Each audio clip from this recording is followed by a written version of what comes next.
I want you to imagine, just for a second, standing in a room filled entirely with mirrors. But instead of reflecting your face as it is right now, today, each mirror is reflecting a version of yourself from the past. Oh, wow. That is a slightly terrifying room to walk into. Oh, right. And we're not talking about, warm, nostalgic childhood snapshots here. We are talking about stubborn imprints. Like the defensive posture you took when you were trying to prove something to a boss 5 years ago. Yeah, or the specific guarded tone of voice you adopted just to be taken seriously by someone who, frankly, isn't even in your life anymore. Exactly. The silence you learned to wear to protect yourself in an argument that ended a decade ago. It's wild how we hold on to that stuff. It really is. And those reflections are haunting because they aren't just memories, right? They're habits that have essentially crystallized into an identity. And the truly strange thing is how often we just willingly keep walking into that room to feed them. We feed them with constant repetition. I mean, we catch ourselves replaying old arguments in our heads in the shower. Rehearsing brilliant comebacks. Rehearsing these airtight defenses for criticisms that literally no longer exist. We organize our entire present moment around the shape of what once was. So, for our deep dive today, we are tackling this massive, recurring theme in human psychology, the fact that we are constantly dragging our past into the present. Which brings us to a really crucial distinction we need to make right out of the gate. What you were describing, all that rehearsing and replaying, it's actually not memory. It's not. No, because memory is, it's passive. It's just a record of a fact. Mm-hmm. What this is, actively, is clinging. In the language of perception, clinging isn't an act of love or nostalgia. It is an act of resistance. Resistance to what exactly? A profound resistance to the simple fact that time flows. It doesn't loop. So when we cling, we are essentially trying to freeze time. We're refusing to accept that what was once a sharp, urgent problem has, already started dissolving into the background. Man, that hits hard. So the mission of our deep dive today is to explore the hidden architecture of our own perception. We're going to use the really profound and I think often misunderstood lens of Gestalt psychology to understand exactly why our past just won't leave us alone. And more importantly, we're going to discover why true release isn't just about, simply moving on, but about fundamentally reorganizing our reality. Okay, so to really grasp why we cling to the past, we first have to understand how our minds construct the present, right? Exactly. Gestalt psychology isn't just some clinical therapeutic tool, it's a revelation about how consciousness itself operates. The mind is not a passive camera just taking in data objectively. It is an active sculptor. An active sculptor. Yeah, it pulls meaning out of chaos by constantly distinguishing between two very specific things. The figure, which is what we focus on, and the ground, which is the background. Okay, let's ground that in something every day for a second. It's like when you're at a really loud party, there's music, glasses clinking, 50 people talking at once. It's just a wall of noise. But then you suddenly hear someone all the way across the room mention your name. Instantly, for that exact moment, their voice becomes the figure. It pops right out. Exactly, it pops out. And the rest of the party chatter instantly becomes the ground. That is a perfect example. You are constantly shaping reality by choosing what to bring into focus and what to let recede. The classic visual representation of this is the Rubin vase experiment. Oh, the optical illusion one. Right, the image that can either look like a solid black vase in the center or two white faces looking at each other in profile. Yeah, I love that one. The fundamental rule of human perception there is that you can never see both the vase and the faces at the exact same time. Your perception has to flip. One must be the figure, the other must be the ground. So if we apply that to our own psychology, the tragedy of the old self is actually pretty clear. What if that old version of you or that past wound isn't actually a permanent fixture in your life, but you just keep actively placing it as the dominant figure at the center of your perceptual field? Yes. You keep forcing the vase into focus even when it wildly distorts everything else in the room. The mind has this deep hunger for coherence, and it will often prefer a familiar illusion over an unfamiliar truth. I was thinking about this earlier, and I have an analogy for it. It's like a sailor clinging to a map of yesterday's coastline while a storm is actively reshaping the shore in real time. Oh, that's really good. Right, like the map isn't inherently wrong. It was perfectly accurate once. But holding it too tightly right now doesn't guide you. It completely blinds you to where the rocks are today. Exactly. But I guess my question is why? Are we just terrified that if we drop the outdated map, we lose our identity? Like, we think a betrayal we experienced in adolescence has to become a lifelong suspicion, otherwise, who even are we? Well, we treat those old wounds not as temporary experiences, but as perceptual traps. Once we install them as the dominant figure, they dictate everything we see and feel. But the paradox here is that the more you cling to the old map, the less present you become. Because you're literally not seeing the world in front of you. Right. Presence requires a willingness to let the perceptual field reconfigure itself moment by moment.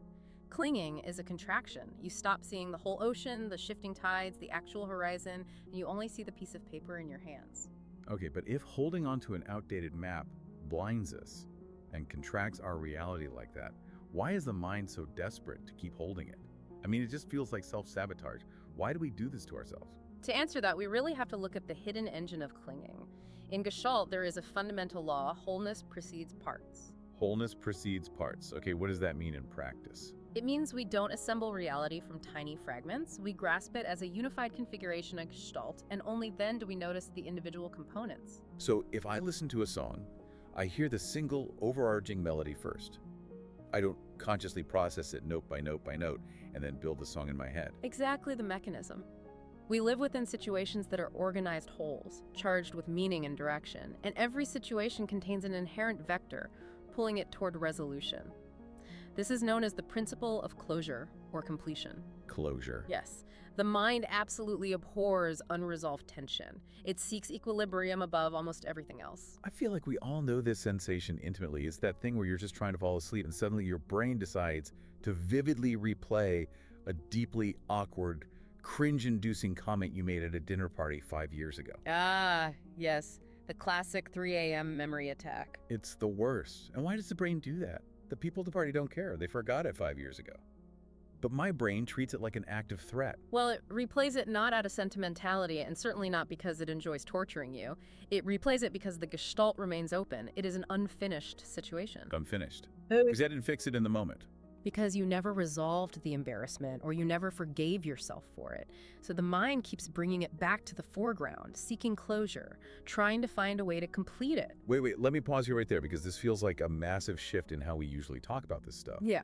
If the brain is just seeking closure, then clinging isn't the cause of our emotional baggage. Yeah. It's just a symptom of it. It is entirely a symptom. You don't hold on to the past because you are somehow flawed or just inherently love wallowing in old pain. Right? You hold on to it because your perceptual field literally refuses to accept its incompleteness.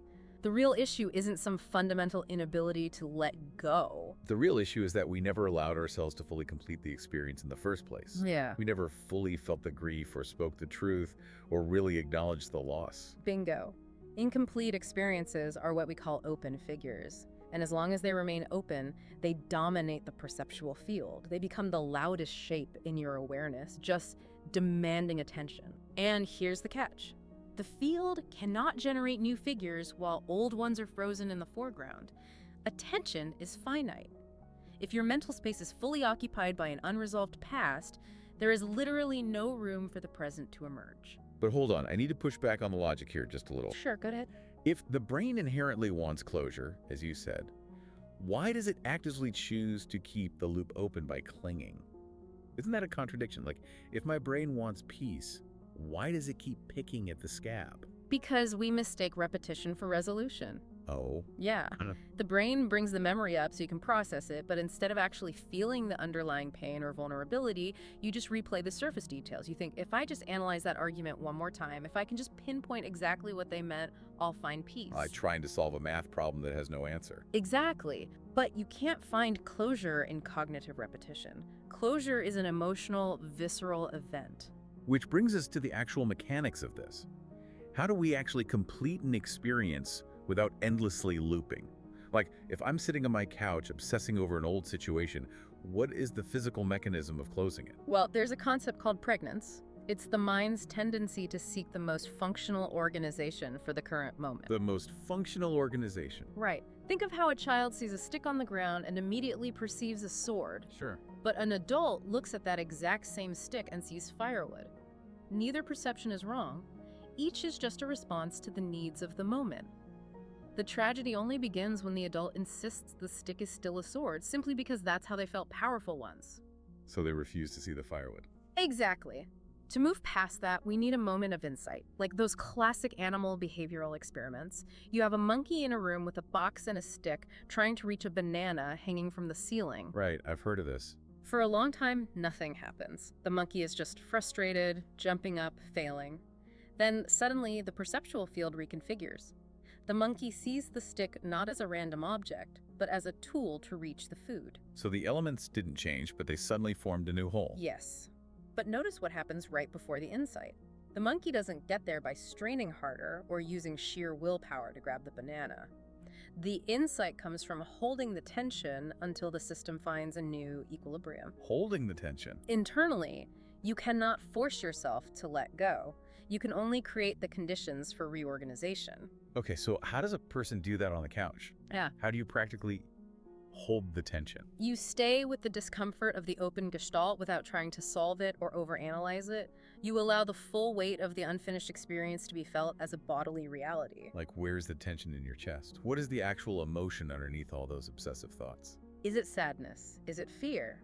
When you simply observe those sensations without running from them, the field becomes saturated with truth, and when an experience is fully felt, the figure naturally recedes. It has been seen. It no longer needs to shout. I really want to make sure we don't just gloss over the science of this, because this isn't just abstract philosophy or some nice poetic metaphor. Something tangible is actually happening in our brains. It really is. This is where we see a principle called isomorphism. It's the profound correspondence between our neural processes and our conscious experience. Basically, what happens in the physical brain mirrors what happens in our awareness. Can you break that down? How does a neural pathway literally mirror a conscious feeling of being stuck? Well, when a gestalt is incomplete, say an unresolved trauma or an unspoken anger, the neural pathways associated with that memory remain highly active. They're literally firing in continuous loops of anticipation and frustration. So your brain is physically maintaining an open circuit. Yes. But when the experience is finally completed, when you sit on that couch and actually let yourself feel the grief or the anger until it passes those specific neural pathways finally quiet down, the electrical energy is released. Wow. The physical brain settles into a new equilibrium, and your conscious field clears. That completely reframes the popular idea of letting go. Because the way our culture usually talks about moving on, it sounds like letting go means erasing the past. Like you have to aggressively delete the file from your hard drive. Right. And honestly, that feels awful. It feels like a betrayal to our pain. If I forget the struggle, I erase its meaning. But nature doesn't negotiate with nostalgia, does it? No, it doesn't. True completion is never about neat endings or erasing history. You aren't deleting the file, you are integrating it. So the past doesn't vanish. It just shifts from being the dominant figure to being the fertile ground. It becomes the soil that nourishes new growth, rather than a massive wall blocking out the sun. That's a beautiful way to put it. It's a transition from being the loudest, most urgent thing in the front of your mind to being a quiet wisdom operating in the background. And when you stop resisting that natural flow from figure to ground, you stop micromanaging your identity and start actually inhabiting your experience. Space opens up. But let's be very honest about what happens when that space opens up, though. Because when the old figure finally settles into the background, and that old anxiety or that old defensive posture is gone... You don't instantly feel victorious. Exactly. You don't. You usually feel like vertigo. You feel absence. Yes, the moment the old problem stops demanding your attention, what rushes in isn't necessarily joy or peace right away. It is a hollow space where your certainty used to live. The silence where your inner monologue of justification used to play on a loop is suddenly deafening. Because you realize you were using the past as scaffolding for your sense of self. It gave you a shape. Even if the shape was incredibly painful, it was familiar, and without it, the mind feels incredibly unsafe. It's terrifying. We think our stories are the bones holding us up. We think if I lose the story of my struggle or my identity as the victim of this specific thing, I'll literally collapse. Right. But I'm realizing, hearing you talk about this, that maybe stories aren't bones. Maybe they are more like breath. You take them in, they sustain you for a moment, but you literally have to exhale them to make room for the next inhale. That is the very threshold of perception right there, and it's here we discover a radical truth. Emptiness is not the opposite of meaning, it is the condition for it. The condition for it. Yes. In this framework, the ground is never passive nothingness. It is pure potential, the unformed, the unspoken. When a belief collapses or a role ends, the ground expands. It becomes available. But being available means being vulnerable. And our survival instincts just scream that being unformed or unfinished is dangerous. We scramble to find a new figure to focus on just to avoid the vertigo. Which is why existential philosophy talks of this concept called Gelassenheit, which translates roughly to releasement. Release. Yeah. It is a profound attunement to life that does not grasp, but simply allows. It's not passivity. It's not laziness.